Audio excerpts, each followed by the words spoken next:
ጤና ይስጥልን የተከበራችሁ ተመልካቾቻችን የሰዓቱ የቢዝነስ ዘገባችን ተጀምሯል። አጋራችን ደግሞ ኢትሲዩች አክሲዮን ማህበር ነው። በእጅጉ እናመሰግናለን። ወደ ቀዳሚ ጉዳያችን የምናልፈው አብራችሁን ቆዩ። የእንስሳት ዝርያ ማሻሻል ላይ የሰሩ መሆኑን ያነጋገርናቸው የተለያዩ ዞኖች የእርባታ ባለሙያዎች ተናገሩ። በተሰራው ስራም የተሻለ የወተት ምርት የሚሰጡ ላሞችን ለአርቢዎቹ መስጠቱንና በዚህም ተጠቃሚ መሆናቸውን ነግረውናል። ሀረገወይን ታደሰ ተጨማሪ ዘገባ አላት። የወተት ላሞችና ኮርማ በሬዎች ላይ በሶስት አይነት መንገድ የዝርያ ማሻሻል ስራዎችን እያከናወኑ እንደሚገኝ የደቡብ ጎንደርና የሰሜን ጎጃም ዞን ሁለተኛው ከ82% በላይ የደም መጠን ያላቸው እስካሁን በአዳቃዮች ተዳቅለው ታሪክ ያላቸው ካልሆነ ደግሞ ከተለያዩ የምርምር ማዕከል የምናመጣቸው ኮርማዎች አሉ 270ና በላይ ይሆናሉ። በእነሱ የዝርያ ማሻሻል ስራ እንሰራለን። በተለይ እንግዲህ እንደኛ ዞን ሰፊ የሆነ የእንስሳት ሀብት ያለበት ዞን ነው። ከዚህ አኳያ በተለይ አዳቃዮቻችንም የተሻለ ልምድ ያላቸው የአዳቃይ ሙያተኞች አሉ። በተመሳሳይ እንግዲህ በሶስት እንትን ነው እያዳቀልን ያለ። አንደኛ በሆርሞን፣ ሁለተኛ በተፈጥሮ ድቀላ፣ ሶስተኛ ደግሞ በተሻለ ኮርማዎች የማዳቀል ስራ በሰፊው ስንሰራ የከረምንበት ሁኔታ አለ። ዝርያ ማሻሻል ብቻ የምርት ጥራትም ሆነ ምርታማነትን አይጨምርም ያሉት ባለሙያዎቹ በዘመናዊ መንገድ አድላቢዎች የማድለብ ስራቸውን እንዲያከናወኑ እየሰሩ መሆናቸውን ነግረውናል። ዝርያ ማሻሻል ራሱ ብቻውን ምርትን ሊጨምር አይችልም። ስለዚህ የምናደርገው አርቢዎች በተሻሻለ መንገድ እንስሳቶቻቸውን እንዲመግቡ፣ የቤት አያያዛቸውን እንዲያስተካክሉ፣ መኖ ልክ አረንጓዴነቱን ሳይጨርስ እንዲታጨድ እና መኖ እንዲያቀርቡላቸው በማድረግ በተሻሻለ ደረጃ እንዲይዙ ከዛም የተሻለ የወተት ምርት እንዲያገኙ ምክረ ሀሳብ እናደርጋለን፣ እናግዛለን። በተለይ በወተት ላም ምርት ላይ የወተት ጭማሪ እንዲመጣ ከተፈለገ በሰፊው እየሰራን ያለው ትልቁ እንትን ከማኔጅመንት። ስለዚህ መኖ መመገብ ባለበት ሰዓት እንዲመግብ፣ ውሃም ፍሪ አክሰስ 24 ሰዓት ሁሉ የውሃ አክሰስ እንዲቀርብላቸው በማድረግና በርካታ የሆነ የቤት እንትን አሁን ፍሪ አየር ሞመንት ያለው እንዲሆን በማድረግ በኩል ሰፊ ድጋፍ እያደረግን ነው። በተሰራው ስራ የወተት ምርታማነት በአካባቢያቸው መጨመሩንም አንስተዋል። ከአመት አመት እየመጣ ያለው ለውጥ እናያለን። በፊት ከ1.5 በታች ይገኝ የነበረው የወተት ምርት ከአካባቢ ዝርያ ራሱ ወደ 2 መድረስ ችለናል።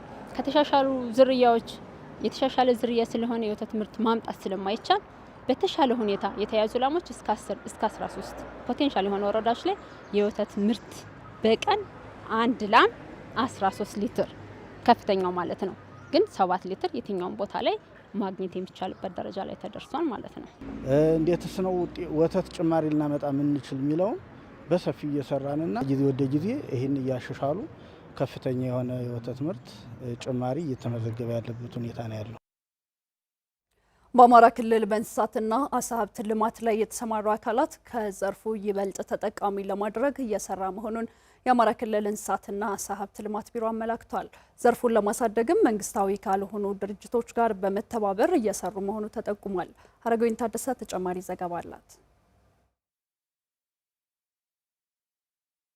የአማራ ክልል እንስሳትና አሳ ሀብት ዘርፍ በክልሉ ለስራ እድል ፈጠራ ድርሻው 31 በመቶ መሆኑን ከክልሉ እንስሳትና አሳ ሀብት ልማት ቢሮ የተገኘው መረጃ ያመለክታል። ስራ እድል ከሚፈጠርባቸው ዘርፎች ውስጥ ወደ 31% አካባቢ የስራ እድል የሚፈጠርበት እንዲሁም ደግሞ ወደ 19 እስከ 20% አካባቢ ደግሞ የውጭ ምንዛሬ የምናገኝበት በሌላ በኩል ደግሞ የጂዲፒው ድርሻ ደግሞ በእጅጉ ጉልህ የሆነበት እንደሆነ አሁን ባልኩት ሴንትራል ስታቲስቲክስ ሰርቪስ የ2018 ጥናቱ መሰረት ያረጋግጣል።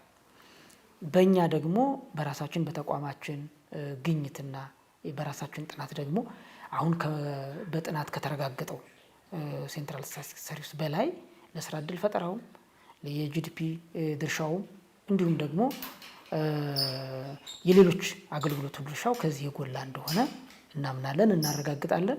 ይህንን መሰረት አድርገን ተግባራዊ እንቅስቃሴ አድርገን ያረጋግጥንባቸው ሁኔታዎች ነው ያሉ። በዘርፉ የስራ እድል የተፈጠረላቸው አካላት በተገቢው መንገድ ተጠቃሚ እንዲሆኑ የገበያ ትስስር እንዲፈጠርላቸው ቢሮ ከሚመለከታቸው ተቋማት ጋር እየሰራ መሆኑን የቢሮ ምክትል ኃላፊ አቶ ነጋ ይስማ አመላክተዋል። የሚመረቱ ምርቶችን የእሴት ሰንሰለታቸውን መጨመርና በዛው ልክ ደግሞ ከተቋማት ጋር ቅንጅት ማካሄድ በጣም ወሳኝነት አለው። ይሄን በአንዳንድ ፕሮጀክትም በራሳችን መደበኛ የእንቅስቃሴ ስራችንም በማህበራት የማደራጀትና በማህበራት ተደራጅተው የራሳቸውን ምርት ወደ ገበያ የሚያቀርቡበት እንዲሁም ደግሞ ከገበያና ልማት ቢሮ ጋር ከንግድና ገበያ ልማት ቢሮ ጋር በመቀናጀት በተለይ በዚህ በኩል የበለጠ ገበያቸው ሳይቋረጥ በቀጣይነት እንዲሄድ በማድረግ በኩል ሰፊ ስራ እየተሰራ ነው። ፕሮጀክቶች ዘርፉን በማሳደግ በኩል አስተዋጽኦ እያበረከቱ ነው ያሉት ምክትል ቢሮ ኃላፊው ግብአት ቴክኖሎጂና ዘመናዊ አሰራርን ለአርቢዎች በማስተዋወቅም ድርሻቸው የጎላ መሆኑን ተናግረዋል። እንስሳትና ዓሳ ሀብት ልማት ዘርፍ በክልላችን ውስጥ በርካታ ፕሮጀክትና ፕሮግራሞች ዘርፉን ለመደገፍ የመንግስትን ክፍተት ለመሙላት እና በዓለም አቀፍ ደረጃና በሀገር አቀፍ ደረጃ ምርጥ አሰራሮችን በመያዝ ወደዚህ ዘርፍ የገቡ ብዙ ናቸው። ከነዚህ ብዙዎቹ ደግሞ በጣም ጥቂቶቹ ደግሞ የተዋጣላቸው ናቸው። አሰራሩን በመዘመን በተለይ ከአንድ ላም በቀን ልናገኝ የምንችለው የወተት መጠን የትኛውን አሰራርና ስልት ብንከተል ይሻላል? የዓለም ተሞክሮ በምን ደረጃ ላይ ነው ያለው?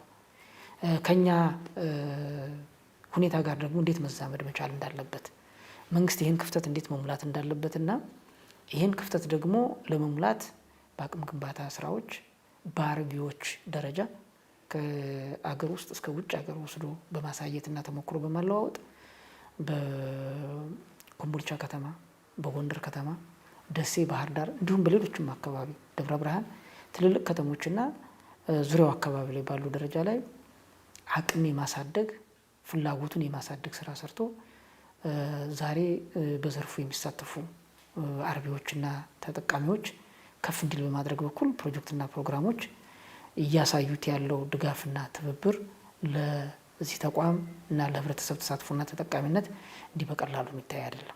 የዋጋ ውድነቱን ለማረጋጋት በክልሉ የእንስሳትና የእንስሳት ተዋጽኦ ምርቶች በስፋት እንዲመረቱ ተቋሙ እየሰራ መሆኑን ተመላክቷል።